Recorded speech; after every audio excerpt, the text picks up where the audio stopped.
podcast exploring our fantasy wrestling hobby, where the wrestling is written, but the characters are real.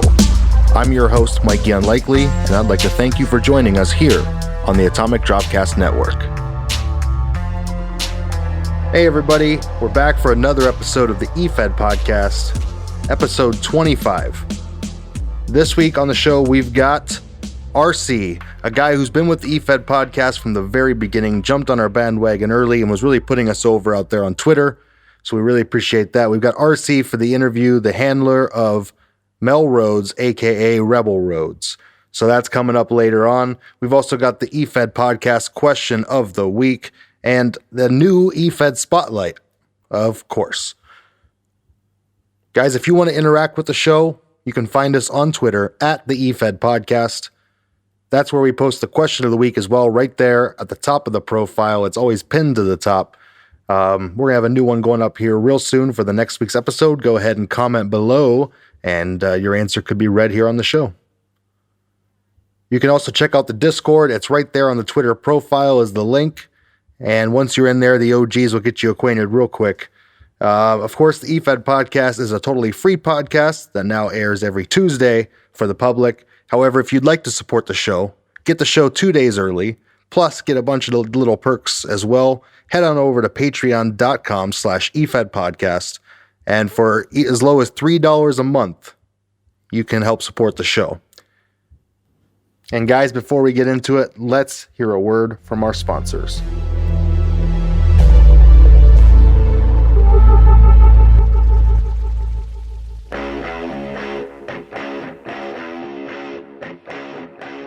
Are you into MMA e-fetting?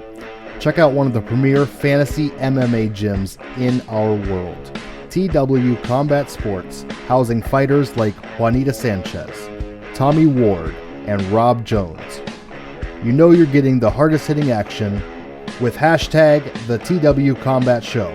So give them a follow on Twitter at TW Combat. Don't make them hurt you. Defiance, an angle fed boasting 8 years of continuous fantasy wrestling.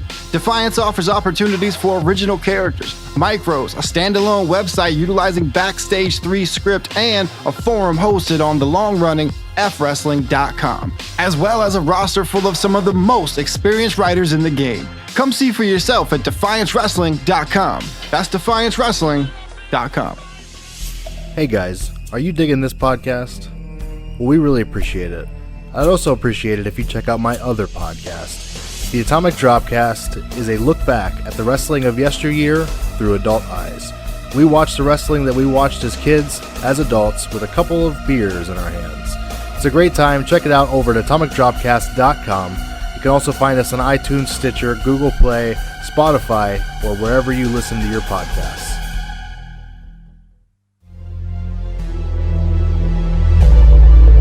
The Efed question of the week.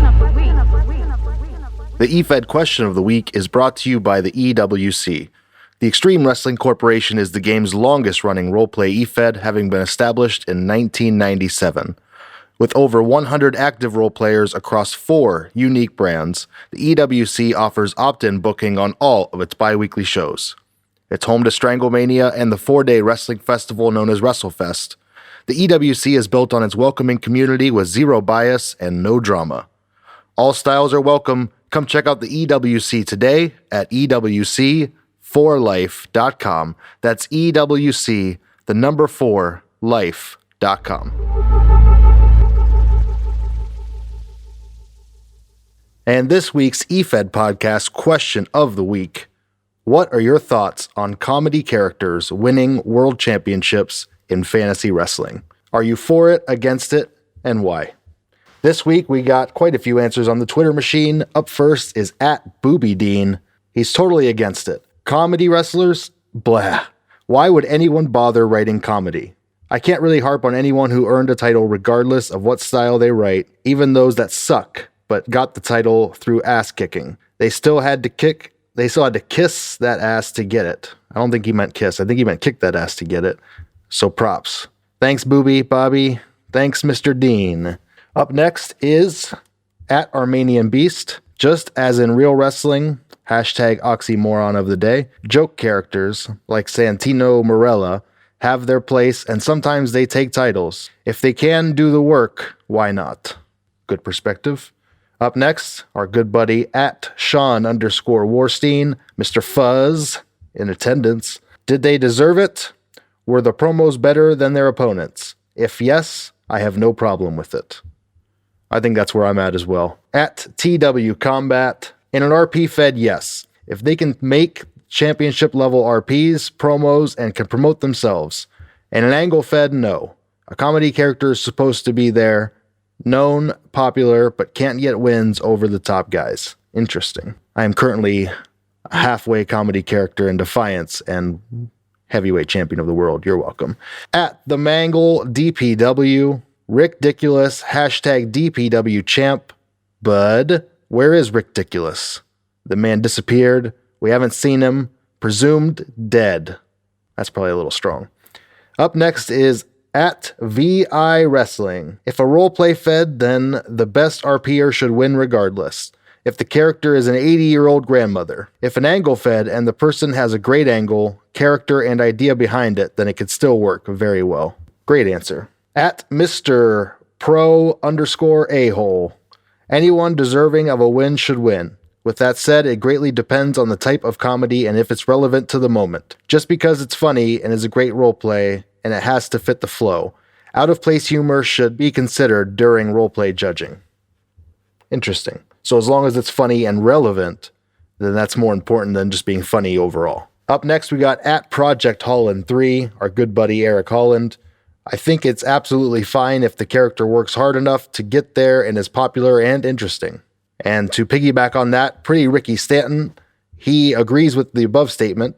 If the push and the angle equal championship title run, and if it makes sense, I say why not? You're telling a story in the end. True facts. At Supreme MMA 1. If they deserve the win, and then they have every right, I envy someone who can pull it off well. Interesting. Are there comedy characters in MMA Feds? I'm not familiar. At New Extremes W. For me, on the cost side of things, having a wise ass or witty character is one thing. But Scooby-Doo versus a blue guy? No thanks. That's the stuff I don't want to see. I'm sure you get a lot of that in car wrestling. At Project_EMI, a comedy character at the top is fine if the writing in a competitive Fed is better than their opponents or the storyline in the angle works, then what's the problem? At Alberta Fed, being a, quote, best roleplay wins, end quote, competitive federation that within its natural rules doesn't allow totally absurd characters, a comedic character here would have all the opportunity to reign as world champion. They simply must be the best at what they do. There you go. At Bad Girl Inc., one of my comedy characters was gifted a world title. It was beyond ridiculous. But then it was pretty painfully obvious that the Fed was on its last legs. The world champion was MIA as well as half the roster. So the owner did the only humane thing and killed off the Fed. But not before having the world champion do a job to my character.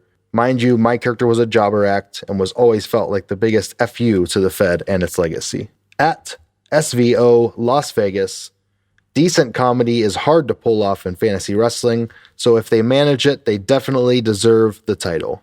Great perspective from the Twitter guys. All right, over on the Discord side of things, we've got Warren Fitz 45. I can think of several comedy-style tag teams who have had the top prize, but not singles. It would be interesting to see if it could be pulled off. For angle Feds, it could be a good way to set up a monster heel run when the heel taps the beloved underdog champion. For roleplay, that's down to the roleplays, so if they went over, they went over. Why not? Definitely a good way to look at that. Mongo the Destroyer's up next. When we launched the XHF in 2002, it was in our rules that if you wanted to be in the top title contention, you should probably have a pick base that would make sense as a world champion. We specifically cited the example of Chris Kanyon being a poor choice because nobody could picture him as champ. Then a few years later, Chris Kanyon, largely through comedy promos, became one of our most beloved world champions ever. So yeah, I'm totally for letting comedy guys rise to the top. If you're a great writer and you can get people's interest, then you've earned it.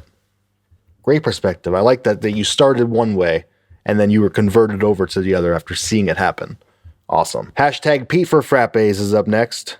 Pita by Pete's book. One Chance, Valerian's Garden. Give it an Amazon search.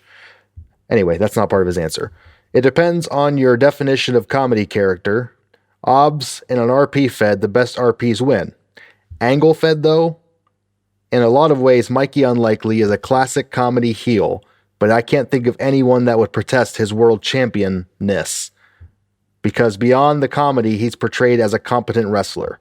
Bobby Dean is also a classic comedy character, but the nature of the character makes him winning a title, or even trying to obtain a title match, a stretch. Now, if you're referencing to joke characters like Jack Hunter, that's a completely different story. No matter how good the RP may ever be, he shouldn't be in a position to win a title. Pete, I hope Jack Hunter did not hear you say that, or else you're going to end up with a whole lot of little bruises.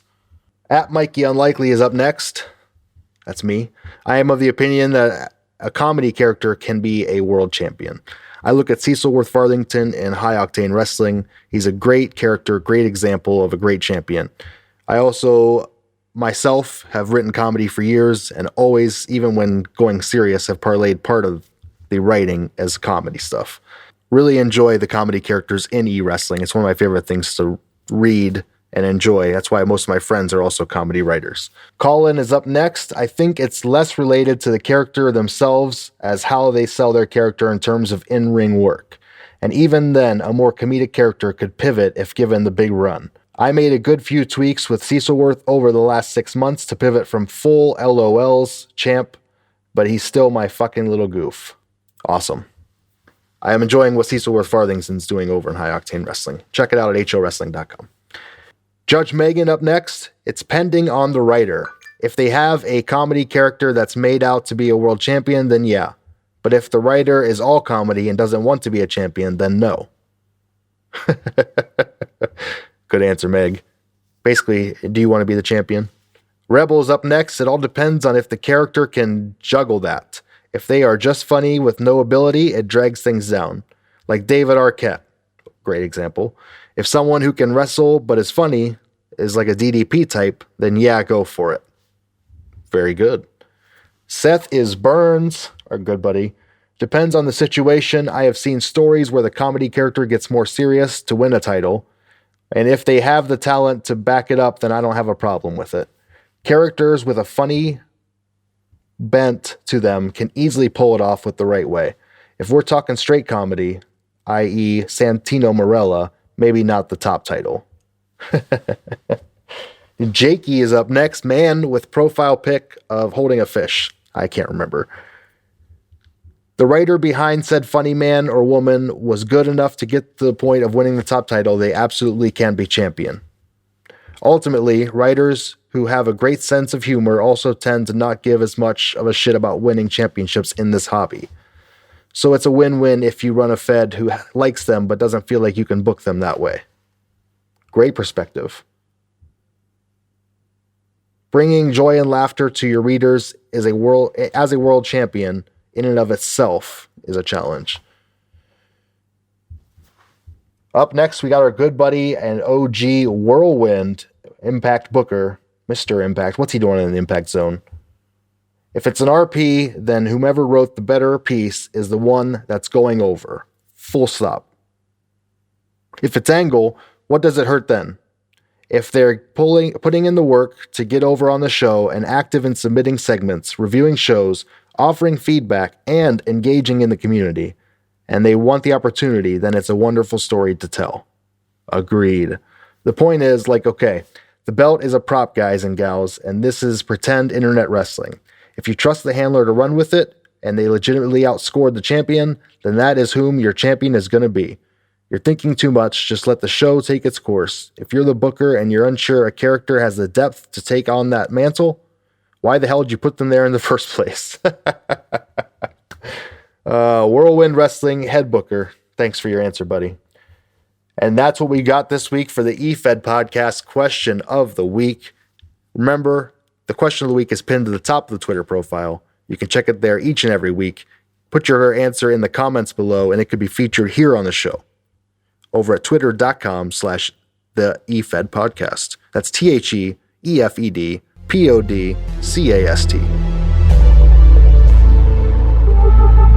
is Will, the former handler of La Flama Blanca and the Jay Harvey, and you are listening to the Efed podcast with my good buddy, Mikey Unlikely.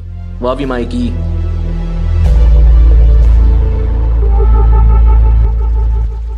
All right, up next is the Efed podcast spotlight segment. This is a segment where we highlight a Fed that's out there, we check out the website, review some of the things we see aesthetically, and check out some of the roster as well. This week's spotlight is on Victory Pro Wrestling. You can find them at victorypro.jcinc.net. They are a hybrid Fed with 3 different labels for matches, which are unlabeled or angled matches, competitive based on overall activity, or head-to-head, which is an RP-based match. There are shows every other Monday night and pay-per-views every 3 episodes of the Monday night show. They will begin season 2 on June 7th, and you can get signed up right now over at victorypro.jcinc.net. There are 2 divisions and 3 titles. The World's division is the men's division, and it has the World's Championship. The women's division has the women's championship, and the 3rd title is the intergender, and that championship is called the Spoils of War. You defend the Spoils of War in every match you have it, and you successfully retain 5 times. You can take it for a shot at your division's title. Wrestlers that are currently on the roster for Season 2 are John Jurgen, Jay O'Neill, Matt Miles, Liz Carlson, Anna Somnia, Hana Nakajima, Graham Baker, Arata Asakura, Samantha Taylor, and Chloe Ludhart. They are taking apps for Season 2. They're currently reloading, so check them out, get there, and get signed up before June when they go live.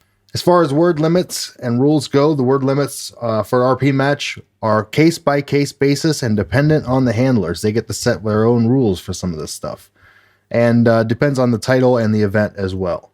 As far as the website goes, the layout is very nice. I love the blue, pink, and black theme. You can definitely tell what they're going for. There's a men's, a women's, and then the intergender division. It's clearly defined not only in the layout, but by the color scheme. This is a forum Fed disguised as a functioning website, and it's disguised well. I really like it. The graphics are done great. I dig how they have a different character, or in this case, a picture of a wrestler, in each and every forum category. This is a pick-based Fed, and it looks like the majority of the people in here are using MMA and wrestling pick bases. I really appreciate the layout of the website and the graphics on each link. It looks like a fun site to interact with. My final thoughts are that Victory Pro is the former Nike Pro Wrestling, a Fed that people may be familiar with from the past.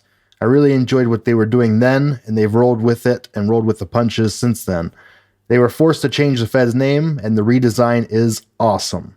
These guys seem to be a great group of people. They're working hard, and they're trying to grow their Fed. Check it out over at victorypro.jcinc.net.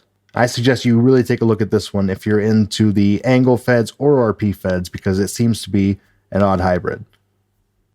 And you can find them on Twitter @_VictoryPro. And there you have it. That's our Efed podcast spotlight.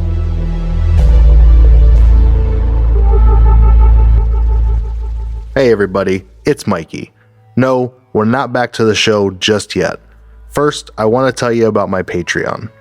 Now I know what you're thinking. Oh no, am I going to have to pay for the podcast? No.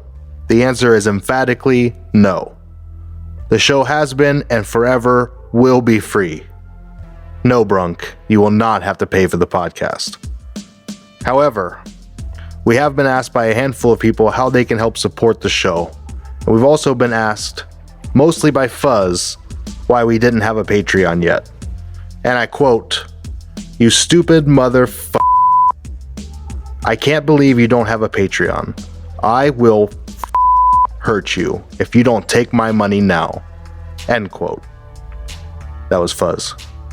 He's a scary dude. So with that in mind, you can find us at patreon.com/efedpodcast. Contributions start as low as $3 a month. Thank you very much for your consideration. Please get Fuzz off our backs. Patreon shout out. Lee Best of the Patreon wants to shout out to the High Octane Wrestling Tag Division for their hard work recently. Colin, also of High Octane, wants to shout out the non-tag division of High Octane. Colin being the world champion, that is a smart move. Hello, everyone. It's everyone's favorite Efed podcast, OG, shill and patron saint of Patreon. Now, I know what you're saying. What does he have to shill? He's on the show weekly, promotes the hell out of it. Well, what I'm going to do with this is use it as a platform to shill my friends in the game, and it's only fitting that I start with Atara Themis, the current XWF Extreme Champion and face of the XWF, and currently undefeated fighter in GCC. She's by far one of the best people I've had the pleasure to work with, and that's saying a lot because there have been so many.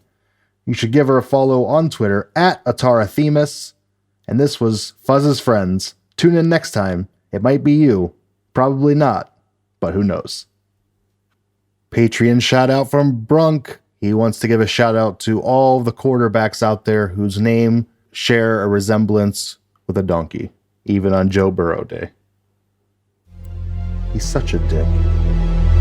All right, everybody. This week on the interview segment, we're joined by someone who jumped on the Efed podcast bandwagon early on. They helped us get the word out about the project.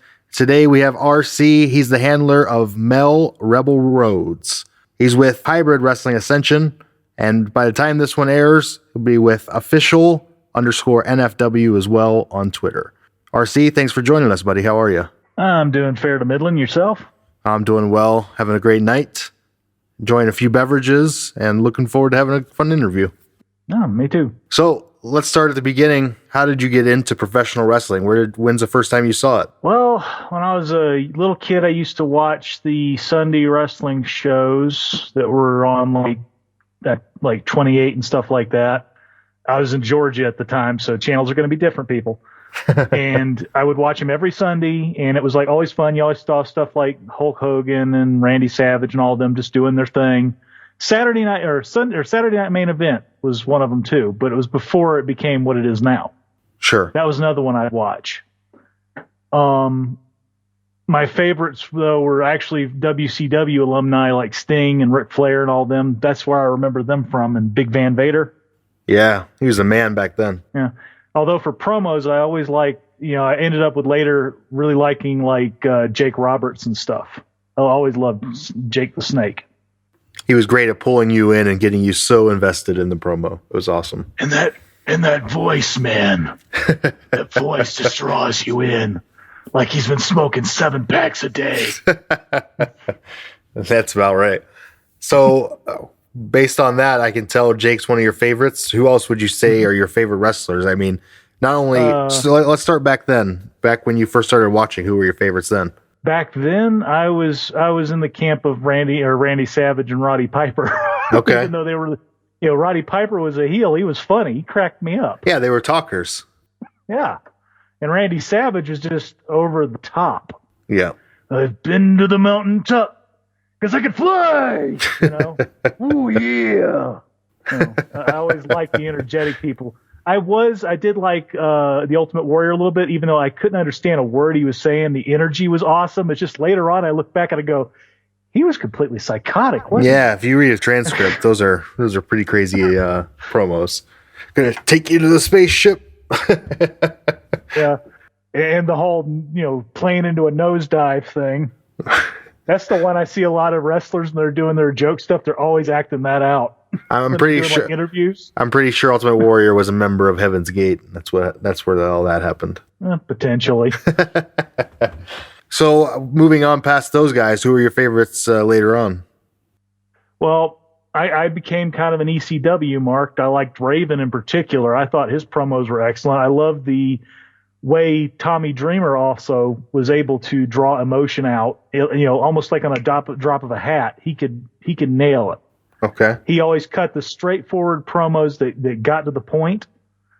And then there's Terry Funk, who, damn, I don't think he'll ever stop. Even though he's like, what, 83 now? 183, yeah.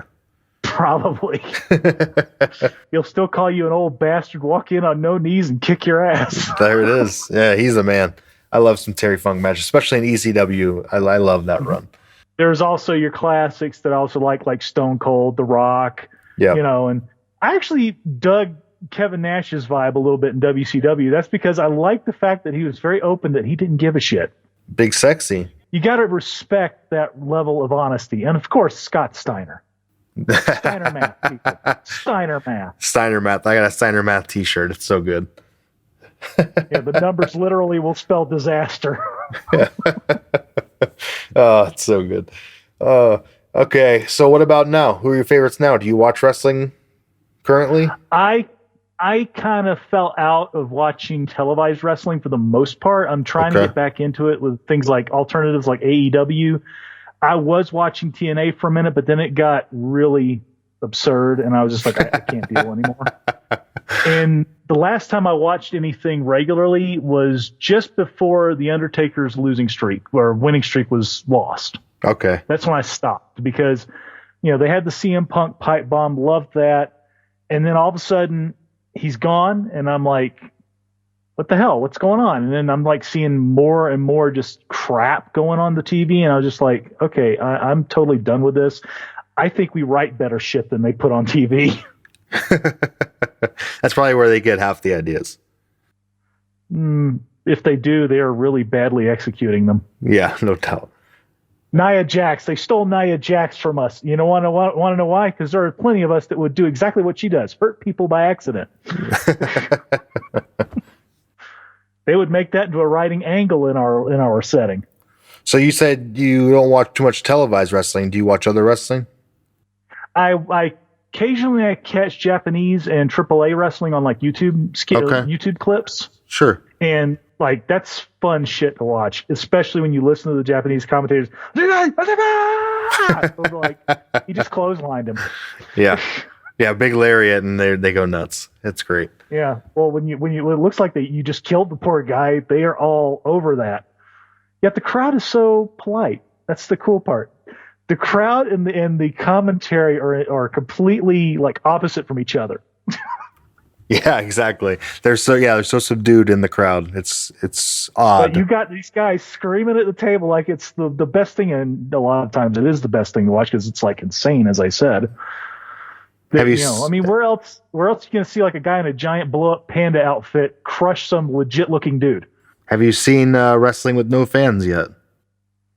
No. I think I was like, just putting that in my mind, going like, they should have just like found a whole bunch of programming, put everything they had on hold for now, and just pay off some wrestlers, and just rehash old material, and just like maybe even like stuff they want to draw back from the past on and bring to the present and reuse in the present when they bring it all back together. Or make it an advertisement for the network. Hey, here's what you can get. Here's 5 pay-per-views that are on the network right now if you sign up. Well, one of the things I really wish wrestling did more of, especially big companies like WWE that have all this history, I wish they would have a set canon that moved forward. My characters, for better or worse, for example, all have a set canon, and there are 6 degrees of separation between every one of my characters. I always have some sort of connection in a way, so that the stories build off of each other, and I've got this whole running, as I said, canon going on with all of my characters. Well, you're bridging the gap for me, so let's just jump right in. How did you find e-wrestling? You'd laugh, but it was back in like 98, 99, and I was really bored on AOL role-play chats. Okay. And I decided on the lark, I would sit there and see if I could find like a wrestling thing, just because it'd be probably bombastic and funny to watch. Because, I imagine wrestling RP was silly. So go for it. And it was all dice driven. So you were basically role playing shows live. You'd sign up for the feds. They'd have websites, little chat boards or whatever. I forgot what they called them back then. There's also the bulletin boards and a couple others. But you'd sign up for one of those, and you'd go to the chat, and you'd do the dice commands to roll and describe your actions and what you're doing. And they'd have somebody proctoring the match. The only problem is sometimes you'll start out at like 9 at night and end up staying up till 4 in the morning playing it. So people in the main event often felt like they were being punished. Oh, no doubt, because they had to wait. I originally started out with two characters. One of them is married to my Melinda Rhodes character, and that is he was called the Street Samurai James Spade back then. Now he's the wild card. He's since retired. He's like in his 40s now. Okay. And he's pretty banged up. So I figured he's probably no good for wrestling. The other one was Thomas the Bodybreaker Bane. Okay. And he basically was, he crushed a lot. And Spade was more or less a combination of like Sting and Macho Man a little bit of everything, but mostly a lot of Sting. He even did the whole whoo thing, I'm trying to keep that low so I don't blow any speakers out. And that was pretty fun. I had different things going on. I ended up shortly after taking over a Fed for a friend. It was the first time I ran a Fed, and it was called the Solid Gold Wrestling Federation. And it was ran by a guy named Raymond Gold. And the way we did it was I had this evil character I was playing in my ride and roll plays. I decided to bring him over because he's like my best villain, and I haven't used him in years, but one day I might, and his name was Caliban Draymore. Okay. He basically came in with a dark faction and was on the move to take over. And then one day Ray Gold goes like, I tell you what, if you can beat me, you can have my company. You name the stipulations. And Draymore's like, well, I challenge you to a Hell in a Cell electrified. And so they fought in an electric Hell in a Cell. And he's wearing rubber engineer gloves in the fight. So he's cheating his ass off and just holding Ray Gold up against the electric fence, electrocuting him for much of the match. That's how I worked that out. If he hit like with his back or something, he'd still get shocked, but it was like he had that advantage. He could guard his body with his hands. That's pretty good. Yeah, he was a villain. I mean, that's what it was. And he ended up taking that Fed, and it was probably where I had my most batshit ideas. I literally would do things like I had the prison rules match, which was another cell structure, but with a hole in the center. You had to climb up the sides, climb to the center, and get out. But there's razor wire, there's barbed wire on the floor. The ropes are replaced with barbed wire. There are weapons hanging off of everything, and they're all prison weapons: shanks, lead pipes, makeshift whatever. It's all the prison weapons. It's a bit, thank God for fantasy wrestling. Yeah, somebody would have died in that in real life, but yes. I wasn't thinking about that. I was like thinking of the grand scale. They would also host shows in places like there was one in St. Paul's Cathedral because he's very rich and wealthy. He pays people in gold bars, man. That's the type of person Dragmore is. He will pull a little gold bar out and hand it to somebody and say, "This is your payment." And one of them was even taking place in Stonehenge. Wow. And then there was one where he hosted at his own Castle Proserpina in Britain. He's a German guy, but he has a castle in Britain. Go figure. And that was a name I stole from Castlevania Bloodlines for the last castle that's there. I decided I liked it. I want to use it. Wow. So, yeah, we all get our inspiration from somewhere crazy. And the funny thing was on the one pay-per-view in Castle Proserpina, I had this elaborate arena set up in a giant ballroom with an orchestra playing that did all their entrance music as they came in orchestra form. That's pretty cool. That's something I wish that some feds would do, but nowadays we're all into the realism, and nobody can realistically afford to host a pay-per-view in a castle, an actual castle. They can't go to Stonehenge. That's a landmark. Yeah, a lot of places are off limits. I'm in a Fed where we just had a show in the Coliseum. Obviously, the Coliseum cannot hold a show these days. The Roman Coliseum? Yeah. They would have to do some structural improvements, which would destroy the landmark in the process. Exactly. But thank God for fantasy wrestling, we can do anything we want. There are workarounds around that, though. You can build a facade and make it look like the freaking Coliseum if you wanted to. Or if you had a lot of money, build your own damn Coliseum and have it up to modern standards and codes, but with the old aesthetic, and throw it all in there. The ways around everything. Oh, I have a million ways around everything. I have to explain around a lot of crap. I've gotten used to it over the years because of all the inconsistencies that happen due to, your usual OOC to IC in destroying your storyline and people pulling crap and blah, blah, blah, blah, blah. And you just you learn to adapt really fast when people screw with you on a regular basis. Who was your first character when you started? Do you remember that? I think I said it was James Spade. Okay, I didn't know if that was the first one. I thought that you mentioned that's one that you still carried around as the retired character. Oh, he's retired and he's married to Melinda Rhodes. Yeah. So he got himself a nice, hot life with, a kid and everything. He's living it up.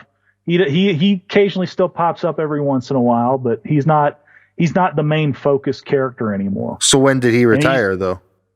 He retired, I want to say, the last show I had him in was NAW. It was not a very good ending, though. If I had an opportunity for him to have another final match, I would. But that Fed left a bad taste in my mouth, and I kind of just let it go. And it's been a few years. And as I said, he's now probably in his mid-40s. So he's getting up there in years, and if he came back, he probably won't be able to do as much as he used to. For sure. I mean, he's the guy who taught Mel a lot of her style. So where's the gap? I mean, from the time that he retired to the time you brought in Mel, there's probably a sizable gap in between there. No, Mel came in. Mel's been around since 2009. Okay. She's one of my longest running active characters at the moment. She basically, I started her in 2009, ended up going to Atlantic City Entertainment in 2010. That's where she made it big. I had a wonderful feud with a handler of a character named Cassidy Lee. She was the original Pretty Hate Machine. And that off and on, that was a span of 3 years that me and this person had a feud, and it was a beautiful feud. I just wish it had a better ending, but it's the feud I'm proudest of, because I had a handler that was willing to work with me, that I had no problem putting over, the character was very believable because she was psychotic, and it also put the stigma on Mel that she has to face the crazies in every Fed. But Cassidy Lee ended up, I liked the character so much, I talked with the handler and we worked it out where she became a half sister of Melinda Rhodes. Okay. And if I could ever have that handler come back, but I don't think he will, because the last time I had anything to do with him was in a Fed I ran called The Pit. And originally I wasn't even supposed to be a regular occurring act in it. And this is before I learned the rule that you really shouldn't run a character in your own Fed. Yeah. But I still kind of beat my own character's ass on a regular basis. I still put people over. But I occasionally also won because sometimes people didn't pull their weight. And Mel even got a title that I gave up like 5 seconds later on another show because she shouldn't have had that. And that's how I am with it. And plus, it was semi-judged RP. So I had four of my friends who are the most critical people when it comes to writing, judging all my matches. And they often told me my shit was shit and did not blow roses up my ass. People were starting to say that, oh, you booked yourself to win. I'm like, no. You should listen to these guys. They pretty much broke it down why I won. But as I said, it was a bad precedent, and I ended up pulling her out. And then the Fed kind of fell apart because, well, people weren't carrying the storylines too much, and there wasn't a lot of activity. I was like, pretty much, it was one of those situations where I was pulling almost a Zandig in CZW. Zandig threw himself into shit when people weren't there or didn't show up. Yep. And he ended up kind of pushing himself as a result of that. Yep. And it was tragically bad, but also some of the greatest, funniest memes ever. Jesus. Oh my God, somebody's gonna die. You're gonna die. He's gonna die. Zandig is classic. When he's hanging from the meat hooks. Oh. Yeah, that was pretty rough. Good stuff. So you hit us with a couple of Feds that you've ran. Why don't you run us down a list of times that you've been Fed head? Let's see. As I said, I ran SGWF from 2000 all the way until 2003. Brought it back briefly in 2005. Okay. Trying to run it as a board Fed, but I had some really bad attitudes involved in that, and it was just some negative people. I couldn't get back my old cast anymore. Yeah. And it just kind of snowballed out of control. And that's when I finally left AOL altogether, was when that fell apart. No, I was in there a little longer because I was doing the board feds on the side. I had XW. I didn't run it, but I was in XWF. There's another character I ran that, if I mention him, some really old time people might get pissed. The XWF, was that the same one that we had a fuzz on? No. Okay. I don't think so. It was a dice fed. It was the guy had a great production value with it though. He had like little animations all over the site and custom 3D stuff and looked really good. It's just that it was a very aggravating role play system to work with, and some of the handlers were kind of bastards. And I don't say that lightly, because I know people think, well, he shits on everybody. I was like, no, I only shit on specific people. That's something I wish others would understand. I've only ever really shit on specific people. I never shit on everybody or an entire Fed or anything like that, except for one that might get mentioned later. But I'm not going to shit all over them because that's not what this is all about. That's right. So back to the Feds I've ran. There was that. There was Conviction Pro, which didn't last a week. Again, I couldn't get any traction. I was using AOL boards at the time, and this is before I understood the whole concept that there's a bigger world outside of AOL. Yes, AOL does not own the internet. Yeah, it used to in a way. Yeah, for a while. But as I said, when the talent pool was shrinking, people were leaving it, and that's when I kind of took a small break till about 2008, and then I was just toying with the idea and making little spots here and there, learning the whole board system and how it worked at the time. Plus, there was also email role play going on, and I joined an email fed that was Atlantic City Entertainment, ran by Samantha Bevins. And I decided that because I had been playing male characters for so long, that I wanted to shake things up, and that's when I came up with the character I had in Heroes Unlimited, of all things, as a role-playing game. The Heroes Unlimited version of Melinda Rhodes kicks far more ass than the wrestling version, and that's saying something. The Heroes Unlimited version, she had limited, or she had invulnerability and superhuman strength. It'd be hard to pull that off in fantasy wrestling. Yeah, it was her only two powers. I knew I couldn't do that, so I just had her just be really tough. And you could do really tough. Sure. There are people that look at Terry Funk. If he can take a chair shot at frickin' 78 years old, and get back up and look at you like you're a bitch, if you can pile drive somebody while getting kicked in the head by a horse and no sell it, you can make a believable tough character. Absolutely. As long as you sell the image and you get it and you roll it right. And funny thing was, her first match in ACE, she lost because I was a terrible writer at the time. It was a hybrid fed before hybrid feds were a thing. Okay. That's the thing I liked about it. Sometimes if the fed head felt like it would be better to go a direction or another, they would ignore the role play results and just go with the story. Oh, I have a hard time with that. But also, if you've got no story going on, you got no angle, nothing, she'll then make it based purely on the role plays. And that's often what happened with a lot of people. If they couldn't tell a story, but they can cut a promo, she would just do it that way and then cut a story around them and kind of make it work. That's why I liked Sam Bam so much. She was so good at that. She could cut around things and make a story where nobody was really doing anything with it. Problem was, it led to her burning out in that 3-year stint, because she was carrying a lot of it and she was getting fed up with it. And there were a lot of people bitching and complaining. And I won't say I wasn't one of them every once in a while, but still, because it doesn't matter how good you are. It doesn't matter, if you have the most patient, calm mind in e-fetting, you're going to bitch about something eventually. Yep. Something's going to get your ire, and you're going to be like, look, fed head, why did you have my character do so and so? Or why were their pubes dipped in wax? I don't know. Whatever. Just make up a scenario. I'm just saying. Never had that happen. Not going to go there. But an idea for the future. Someone out there is writing it down. Yeah, I'm sure. They're like, I got my notebook. Is Go that with the Rob playbook? is that the list of feds you've ran then? No, I didn't run ACE. That was just feds I was in. I'm sorry, I'm scatterbrained, as I said. Oh, There was also, I'm having to go way back again.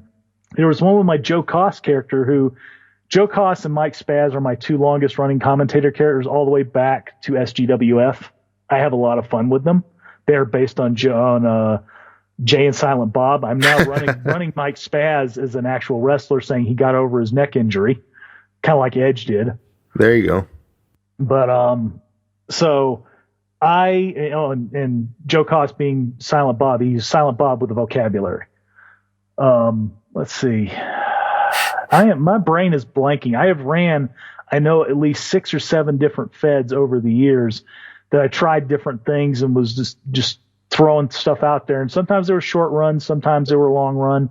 The Pit was a good example of a long run one, but it lasted only a year. And that's because, as I said, once I pulled my characters out, others weren't exactly pulling their weight.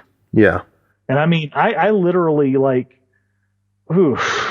at the time, I was literally like just doing whatever I could to get them out of there, out of the Fed. Like the previous owner like owned their contracts, and he was like, well, because I got screwed over, I'm keeping their contracts. They can't wrestle for you. Ha ha ha. You know, just doing whatever I could. Whatever you could try to do. And as I said, it seemed to slowly kill it. And I hate that. And I think it led to some bitter feelings with a friend of mine who has put me under block and hasn't talked to me in years. But I felt like the Fed's going nowhere, so might as well just go ahead and shut it down. Yeah. And then I sort of just ran in different Feds for a little while. And the problem, and here's where the negative part of my reputation comes in. I tend to not vet my Feds before I join them. I just look at them and say, that looks interesting. That was cool. Let me give it a shot. Oh my God, this asshole's on the roster, you know, and I'd find out afterwards, but I'd be like, okay, I'm going to try and roll with it. Yeah, definitely should. It just continued. It was just a repeating thing. And people give me a lot of flack for that. And I'm just like, look, this is a fantasy thing. We're feeling it out. We're trying different things. You know, our characters shouldn't be held accountable for dumb decisions we make. Yeah. You know, if it happened in character, yes, feel free, go for the gusto, give that bitch all the heat you can give her. But if it's something I did, then, you know, take it up with you. Take it up with me in private. Don't make it a big public display. But there are several people that love doing that shit. They love making it public. They love making it dirty and ugly. And I have to work around it. Understood. I have to figure out a way because it does impact in-character action. So I have to go into a story mode and figure out, okay, how do I explain this? How do I work this around? And what do I do going forward from here? And to my credit, it's the only thing I give myself credit for. I have been nearly driven out of this hobby several times by some very negative people. But I continue. I keep trying. And right now, I think I've found some pretty good places with Hybrid and NFW and the one I run, Southern Rebellion Wrestling, which there's a little negativity on that one. The way I ended up getting that Fed, I started out wrestling with Galactic. You know, this one Fed called Galactic Wrestling Fed or Galactic Wrestling, which was like a Twitter based thing. Everything was done on Twitter. Okay. The shows were posted on Twitter and individual posts, and I'm like, oh God, this would drive me up the wall. But I wasn't handling it at the time. But I did offer I started out, I offered the Fed head, hey, would you like me to make you a board and we make this a little bit more professional looking? And they're like, cool, let's go with it. So I do that, and I become a general manager of one of the shows while I run on the other one, right? And my show's staying pretty much consistent. It goes, it moves, it's always moving. While the other show seemed to have a rotating door of GMs, and it seemed to have problems. And on the last go, I was getting kind of fed up because the Fed head suddenly became very hands off with everything. And I was basically running the Fed at that point. And I felt really bad about that because I said I was running my character over there. I figured, okay, well, I got a general manager that will, take care of that, and I'll be okay. I can run my character on that show and it'll be unbiased. And the last one we got, unfortunately, me, last two actually, I got into a bad argument with that one, and they kept flaking so bad, and the handlers were starting to want to leave that brand and try to come over to mine. And I was just like, no, I can't handle more than this many people. Okay. Right. And, so she ended up leaving, and somebody else came in, and I said, I'm not going to name names. We're not going to make it a big, shitstorm on them. And at first it was really good. I really liked them. They were consistent. But we started having some teething problems, some issues, and stuff started happening with, like, she ended up taking another character I had in there who was supposed to be the daughter of my Bodybreaker Bane character, Cassidy Bane. She ended up getting run down, losing match after match after match. And I'm like, this is Angle. What the hell's going on? What am I doing wrong? I'm trying to tell a story here. And then suddenly one day she's like, you feel, you run my characters down your show. He's like, well, that's because you're not doing anything with them. And I keep offering you to do stuff with them, but you don't do anything. So, and we ended up in this huge argument, and I felt like she was going to bury my Molly character over there. And it just kind of went downhill so bad because it felt like she was taking shit out on me for stuff that I did to her characters. Right. That's what it sounds like. And then the Fed head would not step in and do a damn thing about it. They were, again, hands off. And we started talking about it. And I started saying, all right, y'all can have the Fed at first. And then suddenly I go like, wait, no, I've put a lot of goddamn work into this. And I am the administrator of this board. So I did the one thing that it's something I don't look highly upon, but I think the result ended up being pretty good. I just took the Fed from them. I just flat out took it, played it as Galactic for a little while, including even having Melinda Rhodes take over as the owner. And she was like cutting captain's logs in a Star Trek style jacket for the fun of it. And I was just goofing off with it. I was having some damn fun with that shit. Yeah.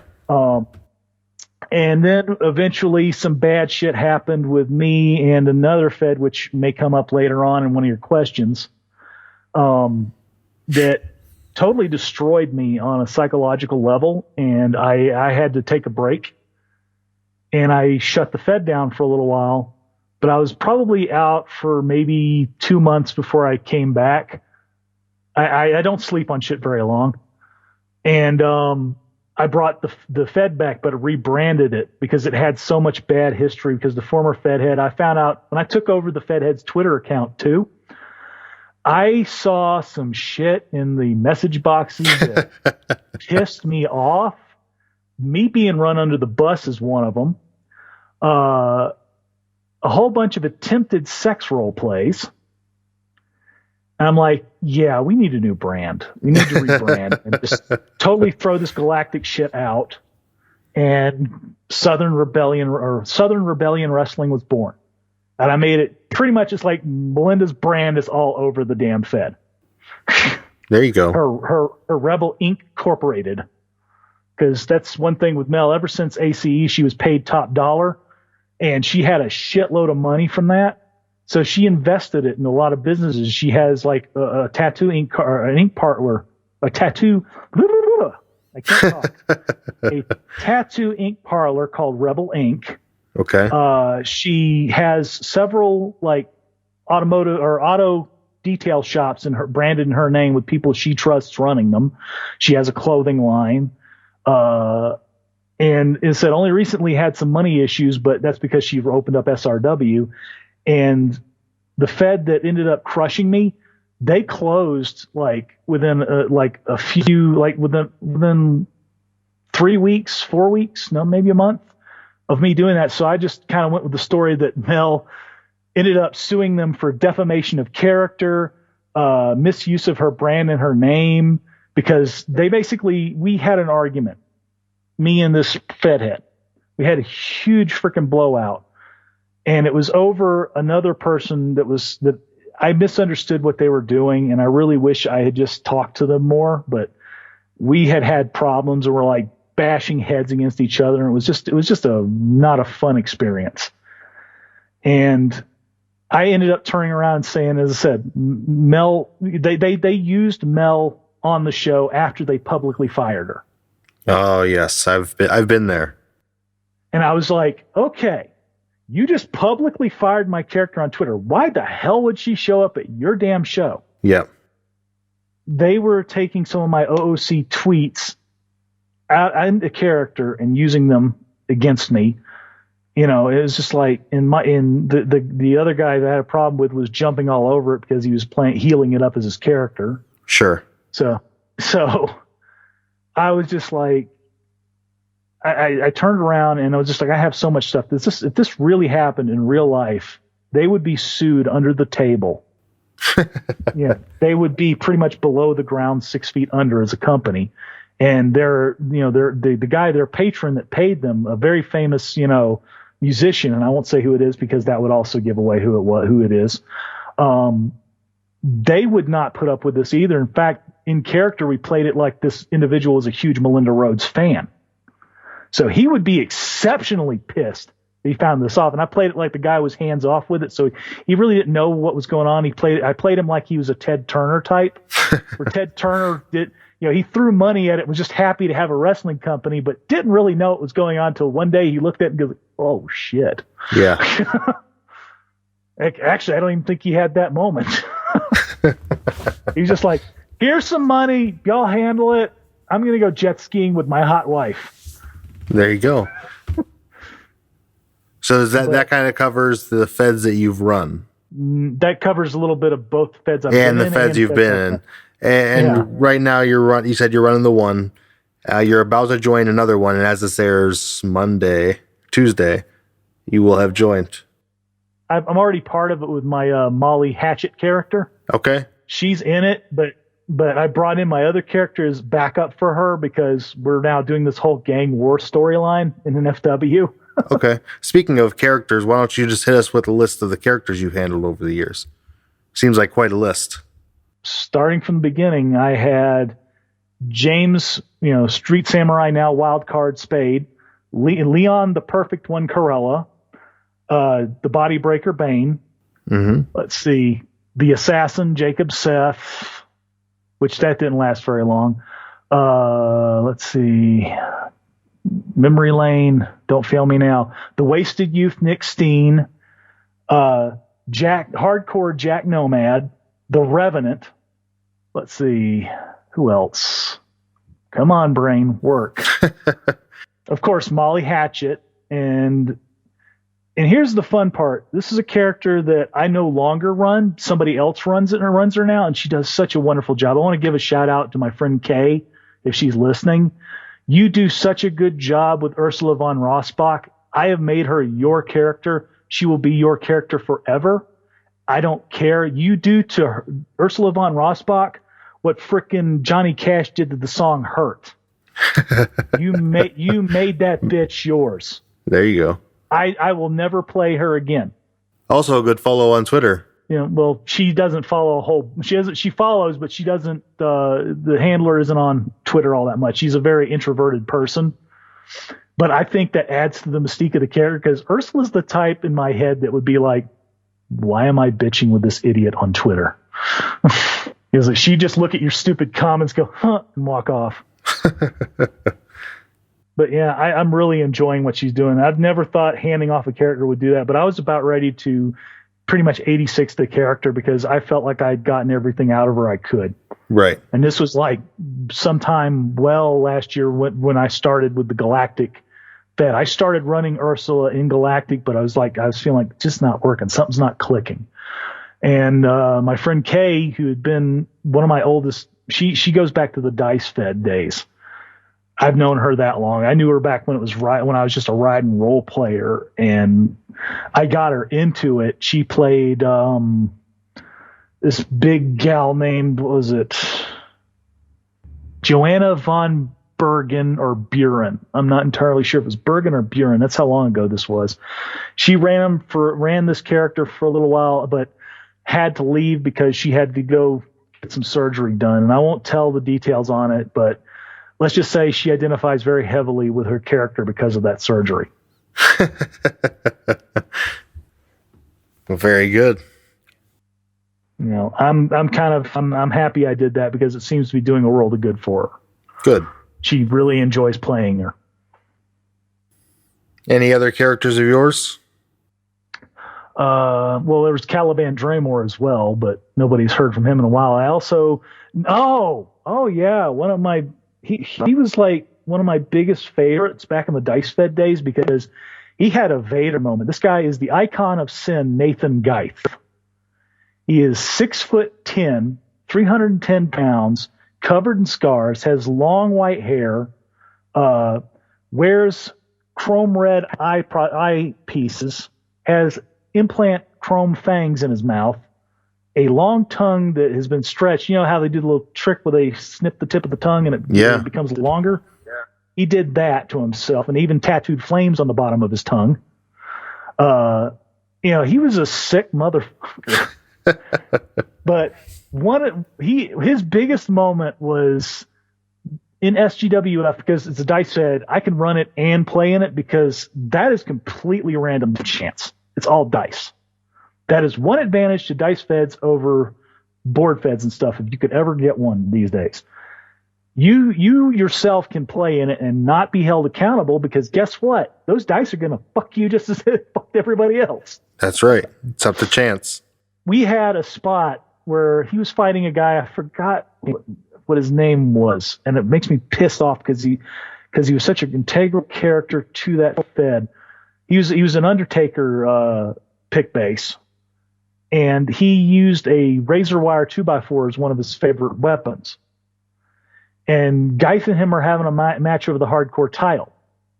And during this match, which became gradually more like a death match as we went on, because dice feds, what are you going to do? You're making it up as you go. And he gets a critical hit on Geith in the head with this board and slices him twice across one of his eyes in an X pattern. It splits his face open. His eyeball falls out of his head. I rolled for a chance for him to lose that eyeball. There's your Vader moment. I rolled a critical right back. So Guy shoved the eye back into the split open eye hole and kept going. Yum. I was just like, that's probably disgusting to watch, but that's also very badass. It was basically we've seen it with Vader. It's crazy stuff. Yeah, but this was even worse. As I said, this was like his face was split open. Right. He ended up having a permanent X pattern scar over one side of his face. It looked really wicked when I drew it because I used to hand draw my characters and stuff. There you go. And speaking of other fucked up moments, I remember one back in the day, and I'm sorry if I'm dragging on a bit, but Melinda Rhodes and Cassidy Lee. They basically, in ACE, they were compared by others outside of it to being the Scorpion and Sub-Zero of Atlantic City Entertainment. Basically, they fucked each other up constantly.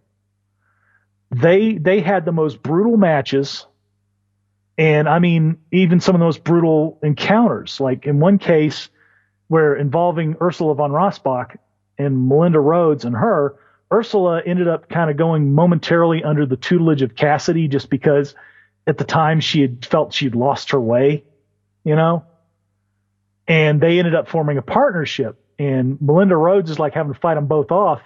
And at one point she goes for her Rhodes kill spear. Ursula does the one thing nobody else to this day has done to Mel. She put her foot up right in her face. Mel jacked her neck and fell straight to the canvas. And it's like, that's supposed to be a horrific moment because the way it accordioned her neck, it was like getting spiked. Mm-hmm. And she was temporarily paralyzed.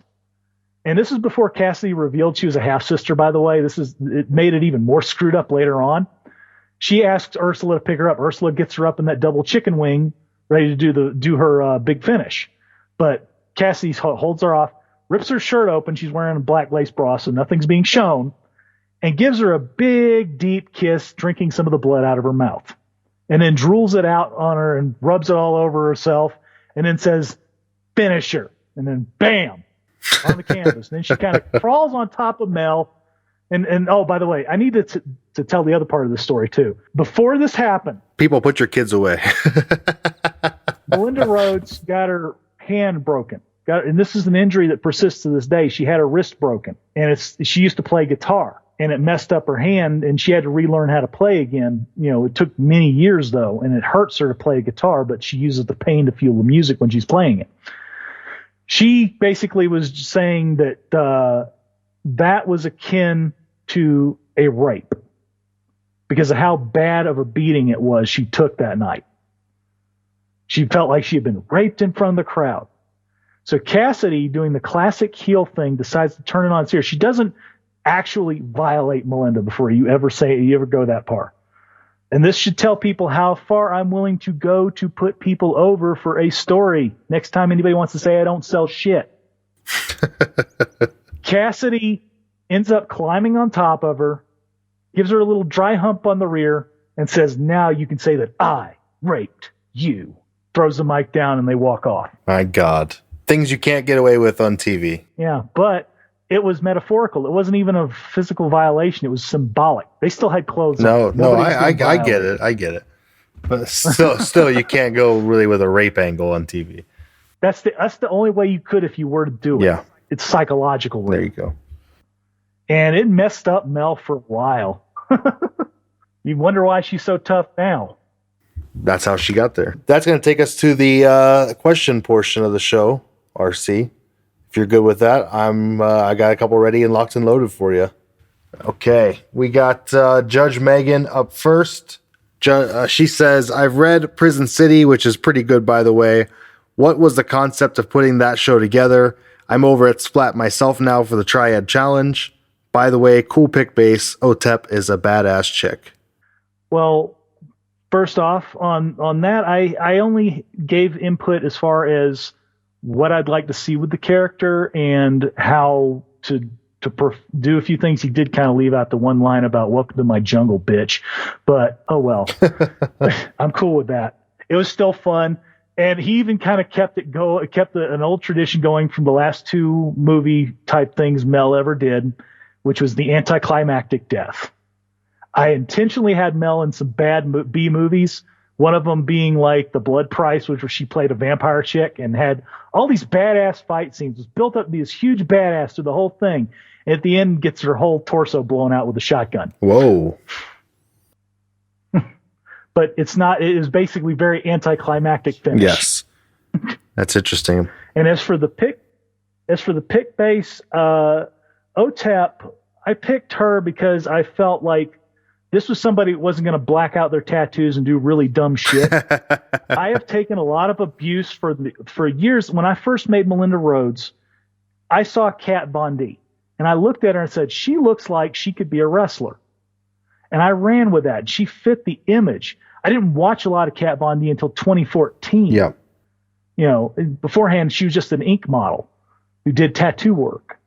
And then I got to hear her and I was like, well, the voice sounds right, but she's saying some really dumb shit. And it kind of started going downhill from there as she just seems to get stupider and stupider as life goes on. And then finally people were starting to throw shit she was doing at my character, calling her shit like an anti-vaxxer and anti-Semite. And I'm like, it's a pick base. It's not the character. And then I finally just was like, you know what? She showed this picture on her Instagram where she's blacked out an entire sleeve of her tattoos, saying, oh, I'm just covering up some crappy tattoos. I'm like, you dumb bitch. Yep. Those were beautiful things. That was beautiful ink on her arm she had ruined with this whole blackout thing. So I was just like, okay, we can't even have the look anymore. I guess moving on. You gotta get a new pick base. So there you go. Yeah. It's rare when the pick base forces you to make or pick another pick base. Yeah. When they change their style completely or something. Yeah. You almost have to change your gimmick to fit it, or you got to go elsewhere. Yeah, and my whole thing, I took pride in that. I was one of the few people who did not change pick bases. I had a character that aged with her pick base. It was wonderful, but OTEP does fit the look, and if she'd gone blonde, and she is the right age group. So hey, cool, we'll roll with that. There you go. Next question. Next question is that Whirlwind head booker Rhodes. I suppose the only time we really interacted at all was with Jacob Hot Stuff, so I'll limit any questions and comments to those months. What was the idea behind the Bruce Rage character, and how many lines of coke did you have to do to get into the mindset of Rob Terry Pickbase? None. I will go bombastic for a character if I have to. I had a lot of fun with Bruce Rage. I forgot to list. He was also one of my characters too. He was in that Fed I mentioned. Problem was when everything went down, I can't play that character because I start remembering the shit that happened in that Fed, and it really tortures me. And I love the character. I wish I could have done more with him, but until I can get completely over what happened to me in that Fed, I can't play that character. I can play Melinda Rhodes because she's been through this, this shit many times, bad experiences and everything, and she can roll with it, but this Bruce Rage was a new character. He was a young guy, and this would probably affect him in a very bad way. But what was the idea behind him? Oh, the idea? Well, jock frat boy. Okay. He's basically his whole thing was he was insensitive, he's loud, he's brash, he's arrogant, he has a thimble full of wrestling ability, but a huge amount of athletic ability because he's jacked like a freaking Terminator. And he's always calling people, bro. He's Rob Gronkowski before Gronkowski got there. Him and Jacob Hot Stuff were a tag team called the Bro Code. Okay, there you go. And he wore stupid shades and had the spiked gelled haircut and the chain around his neck at all times. He's one of those douchey characters. I get it. That was the idea. He was supposed to be a big douche. There you go. Good stuff. Okay, his next question is, whose idea was it to write the Jacob and Mel incident in OCW after we had left and you came back? Was it all you, or was there pressure from the producer to take a spiteful stab at the man no one liked? I think what had happened was I got pissed because the dude left just as I came in, and I was like coming in with this plan to, finally finish what they started, because there was a gap and I was out of OCW for a little while because some shit happened. And by the way, I learned a lesson. This is the other lesson I learned from that shit too. When a Fed kicks you out or you leave a Fed, don't ever go back. Save yourself the headache. Find another place, because you're just going to end up in a bad situation again, and this time potentially with a ruined friendship. And I thought for a while there that I had ruined that friendship with Jacob, but nah, he seemed pretty cool with it. I imagined he was probably mad at first, but he probably understood. The concept was me. I came up with the concept because I was angry. Now, what should have happened if the Fed head wasn't also being a spiteful prick was he should have never okayed that. He should have looked at me and said, look, dude, we should just let it go. I'll give you something better to chew on. It'll be good. That should have been what was happening. I should have been talked off that ledge. Instead, I was encouraged to go on that ledge, and it was approved and gone through. And even when I was reading it, I was going like, oh, I shouldn't have done this. Initially when I was talking with the Fed head, yeah, great, let's stick it to him. And then later on, I was like, oh, this is stupid. Why did I do this? Why am I so fucking stupid? It's those things, those reactions you make those knee-jerk reactions that can make or break you in e-fedding. And if I have one thing to tell anyone that I've learned the hard way, in the recent years, is when you're angry and you are legit pissed the fuck off, back away. Yeah. Get away from the computer, put your phone somewhere on charge, go for a walk, play a game, whatever you got to do to get it out of your system, because it's just going to lead you into a spiral where you fuck things up for yourself. That's great advice. Like EWC, the Fed EWC. I was in that one with Melinda Rhodes for almost a year, but I kept letting little shit get to me, and I kept letting people anger me, and I kept. I should have known from the start. And this is another bad story that I'm willing to name names on because this person has been bad to others. Now, the handler of Valeria Thomas. This character started out, was real friendly with my character. We ended up in some conversations. We were going to plot out some story stuff because Mel had a shot at her TV title. And, I felt I got that shot way too quick, if anybody wonders, by the way. So we start working things out, and I make a stupid, insensitive joke, but nothing that would warrant the reaction I got. It was more or less me kind of poking fun a little bit because the handler kept putting bullet points out on Twitter. I was like, stop that. You're just giving me ammunition. You need to pull back. Save that for promos. It's like, stop giving me that ammo, And then finally the person just snaps at me and is like, you're all condescending, blah, blah, blah. And I'm like, no, I'm giving you what I thought was good advice and also kind of poking a little fun at you. Yeah. But they went off the deep end, totally took everything I told them out of character and brought it into character as actual information. Like I told her, I was trying to keep it under a lid that Mel had a 2-year-old daughter at the time, which is probably now closer to 6. But I got to keep track of my characters' birthdays. God damn it. Continuity. Anyways, so everything from that point forward in EWC kind of spiraled a little bit, and it had ups and downs. But I was like frayed nerves from that point going forward because it put such a foul taste in my mouth. I should have just looked at Mac and said, hey, I'm kind of tore up by this. I need to take time. Can I take some time and then come back? But no, because I'm a stubborn jackass. I've got to power through whatever I've got to do because I don't want to say, oh, I let them get me down. And that's one of my downfalls. I will continue to push even when I really shouldn't.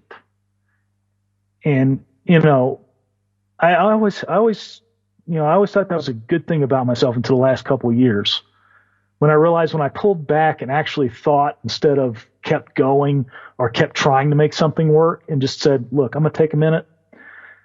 It helped me out. Now, I've been in therapy since April of 2019 to also help me with this, and it's been very beneficial. I haven't had a real major explosion on the internet in God knows how long. I've had a few little small things like this one handler keeps bringing up old shit and, called me her fucking stalker. And I'm like, bitch, I haven't talked to you in God knows how long. I blocked her ass on Facebook, for God's sakes. That's how stalkery I am. I blocked her on message boards. I told her I wanted nothing to do with her. But I keep seeing these little posts pop up every once in a while calling me a stalker, and I did all these horrible things to her, and I ruined her character. I'm like, bitch, you're the only one ruining your character. I haven't done anything to you. It's all because I joined OCW, and she was on that roster. Oh. And I didn't vet the roster again. And I was like, oh, well, maybe she's cool now, because me and her had a blowout in EWC when she targeted me on a radio podcast she was doing. And I kind of was like, what is your damn problem? Why are you saying all this bad shit about me? And she kind of snapped at me. And I don't remember the entire conversation because I can't even get on the EWC board to look at the old message to give you a transcript blow by blow. I'm still kind of semi-blocked from there, and I really wish they'd let it go because me and Matt are friendly now. We've been talking for years. Yeah. And I keep going like, well, one of these days, that's one Fed. If I have any exceptions to make, that is one Fed I would go back to, just because I would like the opportunity to show them a better me. But I don't think I'm ever going to get that because there are people there that pretty much have threatened Mac that if I join, they quit. And it's like, they play like large portions of rosters. Yeah. Multi characters. I really wish they'd just say, hey, you can only have 2 characters in this Fed. When it's like that. EWC is huge. They need to have something like that. Well, we love the EWC here at the EFED podcast. Oh yeah, I love them too. I really wish I could earn their trust back, but I understand that's going to take some time. I did a lot of stupid shit that's hard to get over. Very good. To wrap up that question, he did say, I wish we could have had the chance to properly wrap a bow on our OCW feud. Even if the roster didn't care for the Jacob Hot Stuff character, it's a point of pride for me to never leave a storyline open, and unfortunately, that's what we did. The fun thing is, I actually enjoyed the Jacob character, and it's a shame that he's kind of leaving EFEDing altogether. The handler, anyways, he seems to be done with it. I enjoyed his work. I thought he made a great asshole bastard heel. Arrogant prick. That's because he's a great asshole in real life too. No, that can help. But, no, he's our buddy. I never really knew him as an asshole outside of his character. He was always a very sweet person, and I really wish I hadn't let that moment of anger go, and I really wish they would have pulled that in, but it also leads to my exit in OCW and why it was so bad, because they basically did the same thing to me. And I should have been like, yeah, fair is fair, but at the time I was pissed off and angry. Right, and overreacting. Just had my board account blocked. In the end, shit happened, and it went cool. We all ended up making do with what we had in the end. And I keep saying in the end. I don't know why I'm saying in the end, but I like the word apparently. I don't know why. I'm very scatterbrained. I'm very scatterbrained. I was doing a Linkin Park joke there, but it's a miracle I keep it all together. But I'm ADD, and I care. I'm very passionate about anything I get involved in, and that's one thing everybody at least can say is a positive about me in any Fed I've been in, good or bad. I care enough to make a stink when shit goes wrong. I care enough to put my all into it. The only place I ever half-assed it, and that was in the first half, was WWA, and I regretted that too, because I missed out on a bunch of shit, because part of me felt like my input wasn't really needed in that Fed. They just kind of used my character however they wanted, so I just was like, well, whatever y'all want to do, I'm good with it. Yeah. And that changed when they reopened the second time, but unfortunately, again, my temper and my problems came into light, and I had some problems with a couple people there, and ended up having to go from that Fed. But at least I'm kind of still friendly with that Fed head too. It's just, a couple people on the roster, and I like to think we've all gotten over it by now on that front, because it wasn't a horrible thing. It was just bad. It was just me in a negative, bad place mentally. Well, I can tell you, my early EFED career and the first, run, really, I was touch and go. I was hot and cold with people. I didn't make a lot of long-term friends. And then once I matured as a person, once I matured as a writer, got better and understood that, hey, sometimes people are just being stupid just to entertain themselves. And then I think that over time, everybody comes to that realization, and we learn to rationalize and deal with it better. So it's good to hear that you're doing the same. Old bastard that's mature. I'm supposed to be one of those old bastards that's mature and supposed to know his shit, but apparently I'm still a kid at heart. So I still make a lot of, I have some of that childish exuberance every once in a while. I will be like, nah. We're all kids at heart, else we wouldn't be playing this game. So up next, True. Up next is at Showmaster Fuzz, our good friend of the Discord, Mr. Fuzz. He says that he saw that someone you had in a disagreement with was struggling on Twitter. Did you offer your advice? Why or why not? Which person? He doesn't say. If I saw, they means if I saw somebody. He says, I saw that someone you had a disagreement with was struggling. Did you offer your advice to that person? Why or why not? Well, I almost did, and I because we've had so many fights. If it's who I think it is, I decided to kind of just let it be and let them see if they'd come to me. I doubt they would. They absolutely hate my guts, and for whatever reason. So, the answer to that question is no, I didn't. I feel kind of guilty for it because I like to think that I'm better than that, but sometimes I'm just like, I don't want the fight. I don't want the struggle. And that's where I'm at these days. I don't really want the whole shebang of arguing and bitching and fighting, and I'm just over it. Yeah, definitely.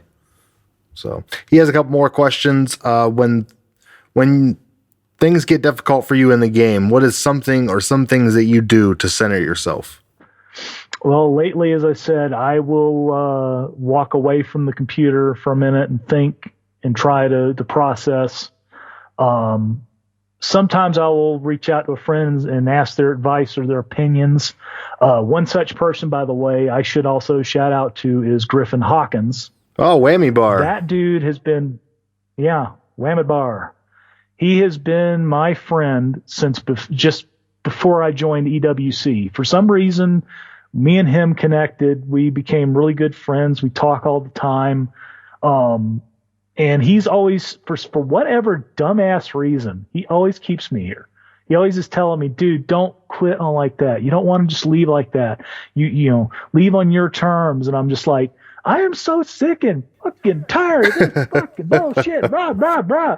And he's just like, dude, just chill, relax, think about it. He's like, voice of reason. Yeah, he's always been there telling me, hang in there, things will get better. And, I've always, really, what's the word? I'm struggling for words at the moment. But he's a good friend to have.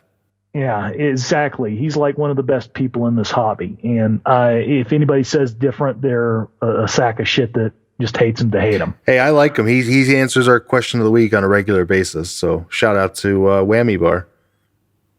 Yeah, Griff, I told him one of these days he should talk with you about getting interviewed. I'd love to hear some of his stories. Well, we're booking for February of next year. Oh, all right, man. Well, you heard him, Griff. Next year. Get on the list, man. Shoot me a message. Tell me you're interested. That's all it takes. Unless you want to eliminate sorry, I didn't mean to interrupt you, but it's like, unless you want to eliminate a bunch of his people off the list real quick. Next thing you hear me going, cock! And then you hear, hi, this is Griffin. There you go. He's ready. He's ready to take over now. So Fuzz's almost last question. As a longtime member of this game, tell me why I should be paying attention to you. AKA, I'm not being a dick. I just like to hear what people think about themselves. That's a good question. I've never really thought about answering that for anybody. I do this for myself. If you want to watch, you can watch, you can read, whatever you want to do.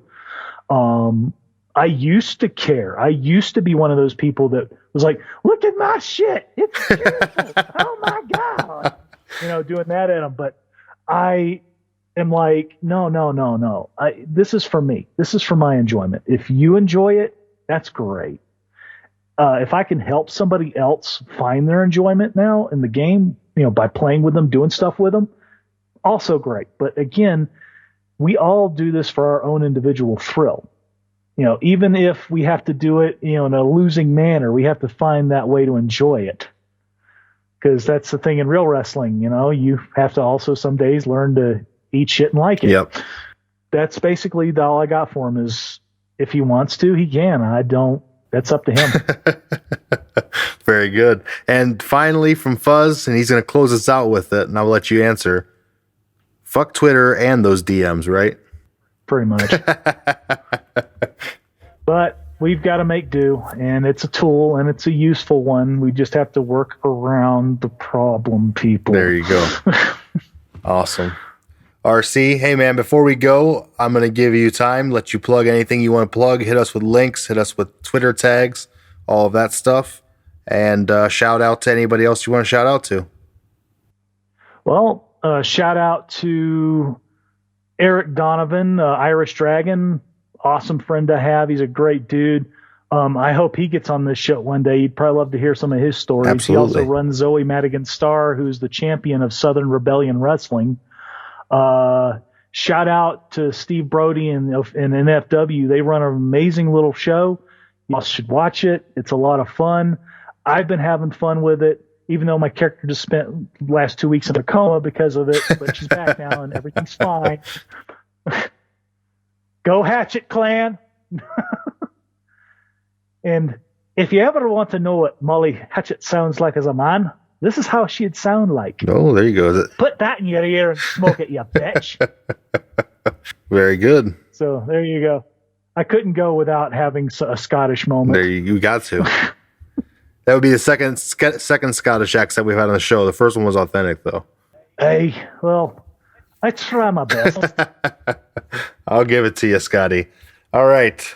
No, that's when the ship has no power. Captain. There you go. I'm a big fan of the old Star Trek stuff. That's good stuff. Oh, yeah. And I understand that people in Glasgow think his accent was actually pretty damn good. There you go. See? From the mouths of babes, RC, man, thank you very much for joining us for the interview. Really appreciate you taking the time and telling us about your journey in e-wrestling. I appreciate being here. I just hope nobody takes it and goes like, we should start screwing with him again. I'm like, please don't. I'm really done with it. Where can people... Jeannie, all y'all, just stay in your corner. We're good. Where can people find you on Twitter if they want to find you for good reasons? At Rebel Rhodes, South Rebel WR, at Molly or M0LLY _ Hatchet, and at Spaztastic _1.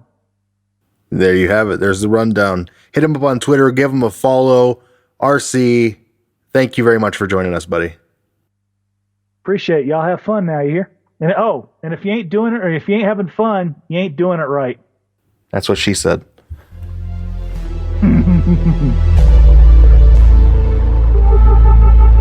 All right, that's going to wrap us up for another edition of the Efed podcast. I want to thank everyone out there for joining us for this episode. I also want to thank RC for coming on and talking and doing the interview with us. I want to thank our sponsors, the Atomic Dropcast over at atomicdropcast.com. I want to thank Defiance Wrestling, defiancewrestling.com, a great angle fed if you're looking for a good one. I want to thank our new sponsor, TW Combat, for coming on the show at TW Combat on Twitter. And I want to thank EWC, as always, for sponsoring the question of the week. Guys, thank you very much for joining us here on the Efed podcast. For Brian, I'm Mikey, where the wrestling is written, but the characters are real.